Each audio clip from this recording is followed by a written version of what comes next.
여러분 안녕하십니까? 정년후에 K영상 클리닉에서 일하고 있는 서울대학교 병원 영상의학과 명예교수 김승엽입니다. 온라인에서 만날 수 있게 되어서 반갑습니다. 이번 시간에는 자궁 경부암의 파라메트리얼 인베이전 여부를 판단하는 영상 소견에 대해서 알아보도록 하겠습니다. 서비컬 캔서로 진단된 55세 여자 환자의 CT입니다. 이 조형증강 CT를 판독한다면 설빅스가 좀 크지만 병변은 명확히 그려지지 않고 파라메트리움 침범 여부를 예측하기는 어렵다고 할 것입니다.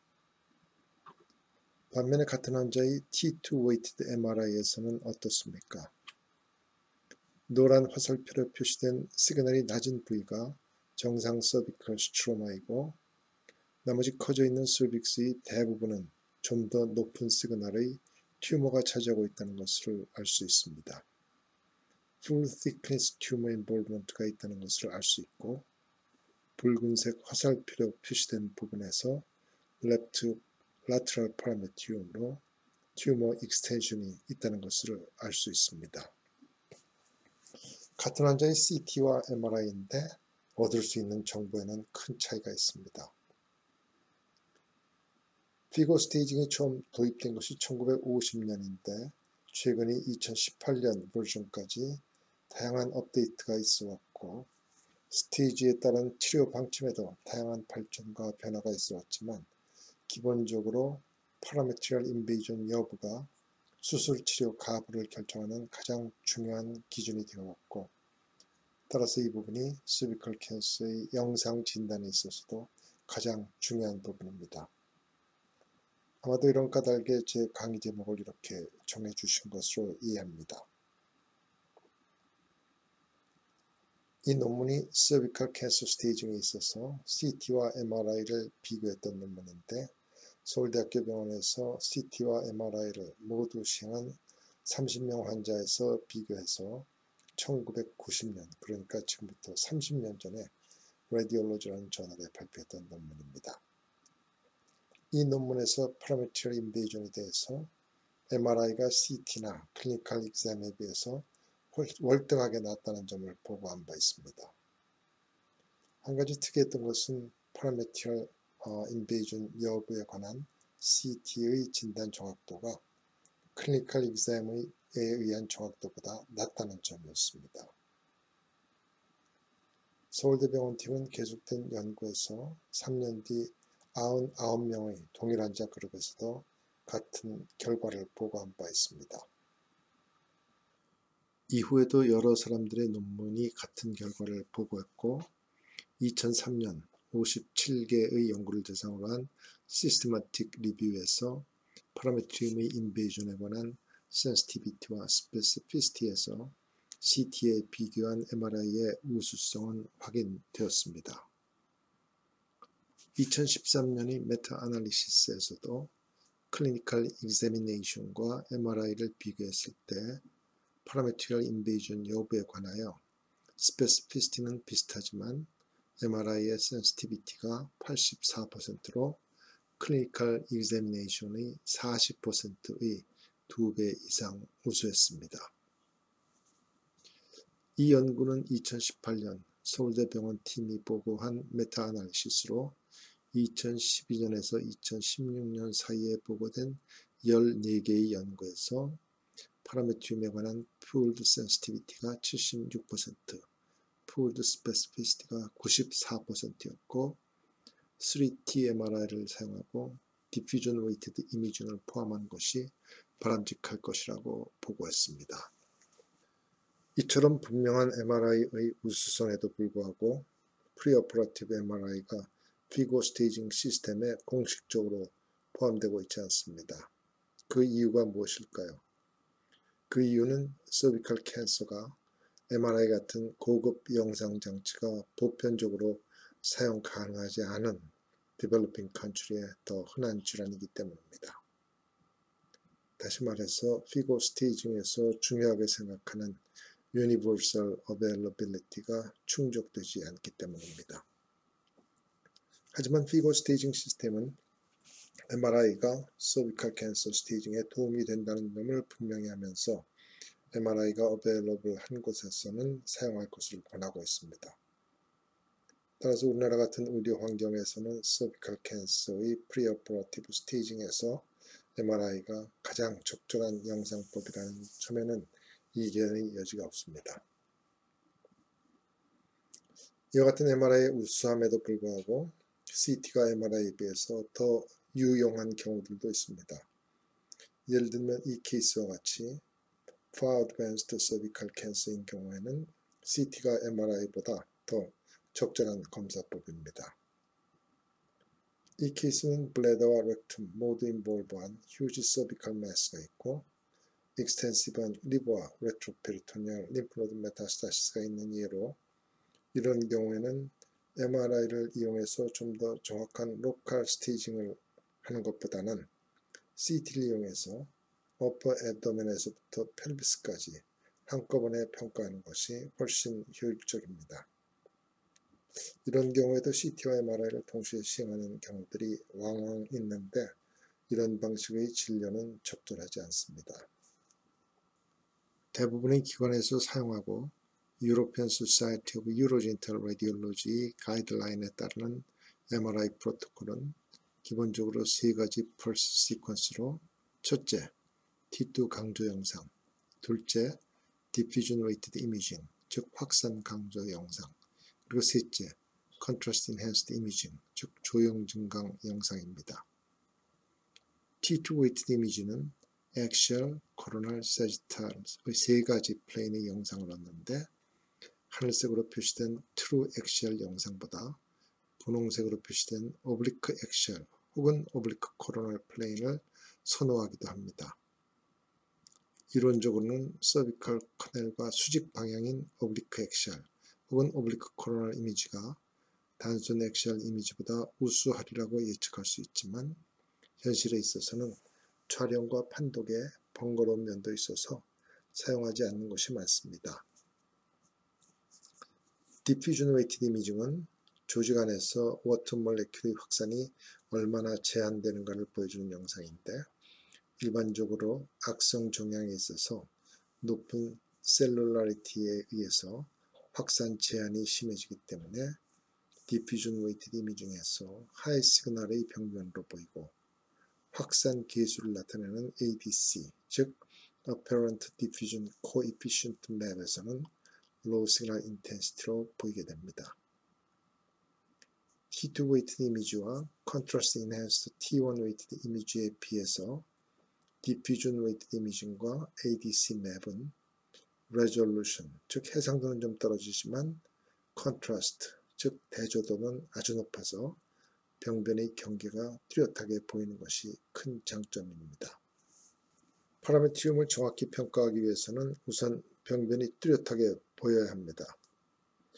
노란 화살표로 표시된 것이 T2 weighted 이미지, Contrast Enhanced T1 weighted 이미지, Diffusion weighted 이미지, 그리고 ADC 맵에서 보이는 작은 cervical 튜머인데 앞서 언급한 대로 레졸루션이 높은 T2 weighted 이미지, Contrast Enhanced T1 weighted 이미지와 컨트라스트가 강한 Diffusion weighted 이미지, ADC 맵을 함께 보면서 cervical mass를 평가해야 합니다. 이 강의에 보여드리는 모든 MRI 영상에는 T2, CET1, DWI, ADC로 각 영상이 어떤 영상인지를 표시합니다. 파라메트리움의 가장 중요한 부분은 물론 카디널 리가먼트로 이루어지는 양측 라테랄 파라메트리움이지만 앞쪽으로는 방광과 연결된 베지코 유트라인 리가먼트, 뒤쪽으로는 세이크룸과 연결된 유트로 세이크랄 리가먼트도 중요한 파라메트리움에 속합니다. 따라서 파라메트리움을 평가할 때는 액시얼, 코로날, 세지탈의 세 플레인에서 모두 살펴보아야 합니다. 이 경우는 커다란 서비컬 매스가 있고 앞뒤로는 경계가 뚜렷하지만 양측 라테랄 사이드로는 이레귤러 마진을 보여서 양측 라테랄 파라메트리얼 인볼브먼트가 있는 예입니다.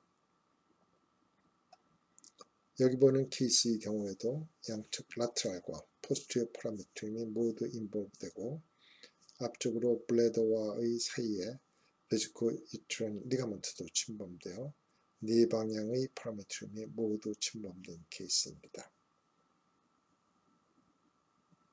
cervical 튜머 주변에 normal cervical 스트로마에 의한 low signal intensity 림이 살아있는 것은 파라메트리얼 인베이전의 가능성을 배제할 수 있는 스페시피시티가 높은 소견입니다. 58세 환자의 cervical carcinoma인데 high signal intensity 튜머 주변에 low signal intensity의 림이 잘 살아있어서 파라메트리얼 인베이전은 없다고 할 수 있고 패톨로지에서도 cervical stromal invasion depth가 11mm 중에 9mm로 스테이지 1B2에 해당하며 파라메트리얼 인베이전은 없는 케이스입니다. 이 경우는 어떻습니까? 74세 환자인데 상당히 큰 매스가 있지만 경계가 뚜렷하고 히트 웨이트 이미지에서 매스의 전, 후, 좌우가 모두 낮은 신호 강도의 cervical 스트로마로 둘러싸여 있어서 파라메트리얼 인볼브먼트는 없다는 것을 쉽게 알 수 있습니다. 그럼 이제부터는 파라메트리얼 인볼브먼트를 판단하는 기준이 되는 중요한 MRI 소견에 대해서 살펴보도록 하겠습니다. cervical mass가 low signal intensity cervical 스트로마로 둘러싸여 있으면 파라메트리얼 인베이전의 가능성을 배제할 수 있는 소견이라고 했고, 따라서 파라메트리얼 인볼브먼트가 있기 위해서는 우선 이 low signal intensity의 스트로말 림이 사라져야 하고, 이 림이 사라지는 소견은 cervical tumor involvement depth가 full thickness라는 의미입니다. 75세 환자의 cervical 캔서인데 T2 weighted axial 이미지와 그 확대 이미지 그리고 sagittal 이미지에서 붉은 화살표 부분이 full thickness involvement가 있는 부위이고 튜머의 나머지 부위는 low signal intensity의 림으로 둘러싸여 있는 것이 뚜렷하게 보입니다. 하지만 low signal intensity 림이 사라지는 소견은 파라메트리얼 인볼브먼트의 필요 조건이긴 하지만 충분 조건은 아닙니다. 이 환자의 경우에도 full thickness involvement가 있었지만 파라메트리얼 인볼브먼트는 없었습니다. 다음 단계로 파라메트리얼 인볼브먼트가 있다고 판단할 수 있는 충분 조건이 되는 소견들은 모식도와 같이 튜머와 연속되어 있는 marginal irregularity와 wedge shape의 매스입니다. irregular spiculated margin을 보이는 parametrial involvement positive case입니다. large cervical mass와 hydrometra 소견이 있고 axial, sagittal 이미지에서 앞쪽을 제외하고 양측과 뒤쪽에 irregular spiculated margin 소견을 보이는 parametrial invasion positive case입니다. 앞서 말씀드린 대로 파라메트림을 평가할 때는 axial, coronal 그리고 sagittal의 세 방향에서 모두 살펴보아야 합니다. 이 경우는 sagittal plane에서 앞뒤 경계는 분명하지만 axial과 coronal plane, 특히 coronal plane에서 양측 lateral, parametrial involvement가 잘 보이는 케이스입니다. marginal irregularity 다음 소견으로 한 단계 더 나간 소견은 모식도와 같은 wedge shape의 tumor extension으로 이런 소견이 보이면 parametrial extension의 진단이 어렵지 않습니다. CT, T1, T2 weighted MRI에서 left lateral parametrium으로 wedge shape의 튜머가 있고 uterosacral ligament로 extension이 있는 parametrium positive 케이스입니다. 이 경우는 어떻습니까? axial coronal T2 weighted 이미지와 axial contrast enhanced T1 weighted 이미지에서 left parametrium으로 growth and tumor extension이 있는 케이스입니다. axial plane의 T1, T2, contrast enhanced T1 이미지 그리고 sagittal coronal plane의 T2 weighted 이미지에서 left parametrium으로 튀어나온 튜머가 있고 유트로세이크랄 리가먼트로 익스텐션이 있는 케이스입니다.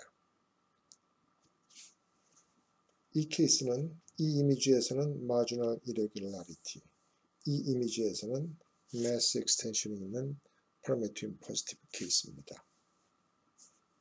앞에 보신 케이스들처럼 분명한 스피큘레이티드 마진과 웨지 쉐입 매스 소견을 보이는 경우에는 파라메트리얼 인베이전을 진단하는 데 어려움이 없지만 이런 소견을 보이는 경우는 좀 애매해서 어려움이 있습니다.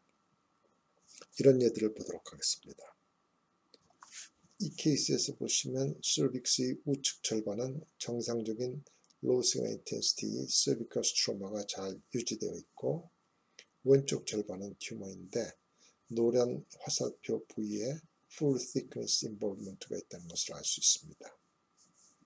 앞서 보았던 irregular speculated margin 소견이 분명하지는 않지만 특히 아래 영상에서는 모식도와 같이 경계가 불분명한 fuzzy blurred margin 소견을 보입니다. 이 환자의 경우에는 파라메트린 포지티브로 확인되었지만 이런 소견을 보이는 경우 파라메트리얼 인볼브먼트 여부에 관해서 판단하기가 쉽지는 않습니다. 아래 윗줄은 서로 다른 두 명의 환자인데 비슷하게 speculated margin이라고 하기에는 좀 부족하고 blurred margin이라고 하기에는 좀 irregular해 보이는 예로 두 케이스 모두 파라메트린 포지티브였던 예입니다. 가끔은 튜머 마진 자체보다는 주변 혈관에 이상 소견이 보이는 경우들이 있습니다. 모식도와 같은 페리유테라인 베슬의 인케이스먼트 소견이라고 할 수 있는데 이런 소견은 T2 웨이티드 이미지보다 컨트라스트 인핸스드 이미지에서 더 뚜렷하게 보이곤 합니다. 이런 혈관 주위 변화는 튜머 인볼브먼트일 수도 있지만 주변에 동반된 염증 소견일 수도 있습니다. 이 케이스의 경우에는 랩트 파라메트리얼 인볼브먼트가 확인된 경우입니다. 이 경우는 어떻습니까? 방금 보신 파라메트린 포지티브 케이스와 거의 비슷하게 left periuterine vessel encasement 소견이 T2 weighted 이미지와 contrast enhanced 이미지에서 보이는데 이 케이스의 경우에는 파라메트림의 튜머 인볼브먼트는 없었고 아마도 주변이 인플라메이션에 의한 소견이었을 것으로 생각이 됩니다. 이 튜머의 경우를 자세히 살펴보면 이전까지 말씀드렸던 low signal intensity stromal rim이 유지된 것, 사라진 것, blood margin과 periuterine vessel encasement 같은 equivocal 소견을 보이는 것, speculated margin 소견, 어찌 보면 약간 튀어나온 웨지 쉐입의 매스 같은 소견들을 모두 볼 수 있는 예입니다. 이 케이스도 left parameterin positive였던 케이스입니다. 그럼 이제부터 파라메트린 포지티브인 몇 케이스를 모식도 없이 보여드리겠습니다. 여러분들께서는 지금까지 제가 설명드린 파라메트린 인볼브먼트의 어떤 소견이 보이는지 느껴보시기 바랍니다. 이 케이스에서는 이런 소견이나 이런 소견을 보셨을 테고 파라메트린 포지티브 케이스입니다. 이 케이스는 어떤가요? 라테럴 파라메트림에 이런 소견을 보셨으리라고 생각되고 엔티리어 사이드로는 이런 소견을 보셨을 겁니다. 모두 파라메트린 포지티브 소견입니다. 이 케이스는 어떻습니까? 이런 소견도 보입니다만 보다 분명한 이런 소견도 보입니다. 파라메트린 포지티브입니다. 이제 마지막으로 anterior parametrium, 즉 vesico-uterine ligament의 involvement에 대해서 살펴보도록 하겠습니다. 왼쪽의 경우처럼 cervical mass가 블래더 안으로 튀어들어간 것이 MRI에 분명하게 보이고 시스토스코피에서도 확인이 되는 경우에는 진단에 어려움이 전혀 없지만 오른쪽 케이스의 경우처럼 mass가 블래더 안으로 침범해 들어간 소견은 안 보이고 대신 노란 화살표로 표시된 것과 같이 cervical mass와 블래더 사이에 스트리키한 소프트 티슈 리전이 있으면서 블래더에는 posterior wall을 따라서 스웰링된 이너 레이어가 보이는 경우들이 있습니다. 이런 경우는 시스토스코피를 해보면 포스티리어 월에 볼러스 이디마 소견만 보일 뿐 튜머는 보이지 않고 바이옵시에 확인되지 않아서 피고 스테이징 기준으로는 블래더 인베이전이 있다고 할 수는 없습니다. 여기 비슷한 소견을 보이는 또 한 케이스가 있습니다. cervix에 irregular margin이 necrotic mass가 있고 하이드로메트라가 동반되어 있습니다. 블래더와 cervical mass 사이 소프트 티슈에는 streaky infiltration이 있으며 블래더의 posterior wall에는 볼러스 이디마에 의한 high signal intensity band가 보입니다. 라디칼 히스테렉토미를 시도했지만 유트러스와 블래더와 분리되지 않아서 파셜 시스텍토미를 함께 할 수밖에 없었고 패톨로지에서 튜머가 블래더의 아우터 마진을 침범하고 있는 것이 확인된 경우입니다. 피고 스테이징 시스템에서는 블래더나 렉툼의 뮤코잘 레이어까지 침범해야 스테이지 4A로 인정하고 블래더에 볼러스 이디마만 있는 경우는 4A로 인정하지 않습니다. 하지만 블래더 뮤코자, 즉 유로실리움까지 인볼브하진 않았더라도 포스티어 월의 아우터사이드를 인볼브한 경우에도 수술하는 분의 입장에서는 서비컬 튜머와 블래더의 포스티어 월이 박리되지 않아서 그로스 인베이전이 있는 경우와 마찬가지이기 때문에 수술 전에 이 부분이 진단되는 것은 중요합니다. MRI에 이와 같은 소견이 보이고 시스토스코피에 볼러스 이디마 같은 소견이 있는 경우에는 피고의 이와 같은 언급에도 불구하고 블래더의 침범이 있는 것으로 판단하고 치료 방침을 결정해야 할 것이라고 생각합니다. 꼭 같은 MRI 소견과 시스토스코피 소견을 보여서 피고 스테이징 기준에 미치지는 않지만 스테이지 4A로 판단하는 것이 적절하다고 생각되는 세 케이스입니다. 결론입니다. MRI는 유트라인 서비컬 카시노마의 프리오퍼레이티브 로컬 스테이징의 베스트 이미징 모델리티입니다. 원활한 의사소통을 위해서 라디올로지스트뿐만 아니라 가이네콜로지스트들도 스테이지별 MRI 소견에 특별히 파라메트리움 인볼브먼트에 관한 MRI 소견에 익숙해야 할 것으로 생각합니다. 이상으로 서비컬 캔서의 파라메트리얼 인볼브먼트에 관한 강의를 마치면서 궁금하신 점이 있으면 저에게 이메일 해주시기 바라며 이 강의는 제 홈페이지에서 다시 보실 수 있습니다. 감사합니다.